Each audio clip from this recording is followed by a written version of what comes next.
అమెరికాలోని వాషింగ్టన్ దగ్గర క్వాంటికో బేస్లో అమెరికా రక్షణ శాఖ అత్యున్నత అధికారుల రహస్య సమావేశం జరగబోతోంది. 1 స్టార్ నుంచి 4 స్టార్ వరకు దాదాపు 800 మంది వరకు జనరల్స్, అడ్మిరల్స్ ఒకే చోట సమావేశమవుతున్నారు. ఈ హడావిడి పరిణామాలు చూస్తుంటే మరో దేశంపై యుద్ధానికి అమెరికా సన్నాహాలు చేస్తోందా అనే అనుమానాలు కలుగుతున్నాయి.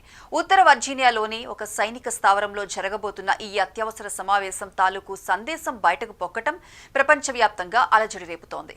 అనేక దేశాలను కుదిపేస్తోంది. ఉత్తర వర్జీనియాలోని క్వాంటికో మెరైన్ కార్ప్స్ స్థావరం సాధారణంగా ట్రైనింగ్ అండ్ ప్లానింగ్ కు వేదికగా ఉండే ఈ ప్రదేశం ఉత్కంఠగా మారబోతోంది. రక్షణ కార్యదర్శి పీట్ హెగ్సెత్ అత్యవసర ఆదేశాలతో సైనిక శక్తి అంతా ఒక్కచోట గుమిగూడబోతోంది. 1 కాదు 2 కాదు, దాదాపు 800 మంది సీనియర్ అధికారులు, 1 స్టార్ స్థాయి నుండి 4 స్టార్ కమాండర్ల వరకు అడ్మిరల్స్, జనరల్స్, వారి సీనియర్ సలహాదారులు హద్దులకు మించిన సీక్రెట్ మీటింగ్ కోసం ఆహ్వానం అందుకున్నట్లు వార్తలు వస్తున్నాయి.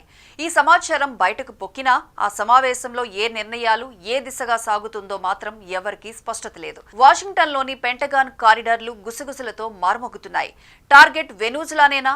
అదే పేరు ఎక్కువగా వినిపిస్తోంది. అమెరికా సైనిక ఇంటర్వెన్షన్ ఆ దేశంపై త్వరలో యుద్ధం జరగబోతుందనే అనుమానాలు మరింతగా ముదురుతున్నాయి.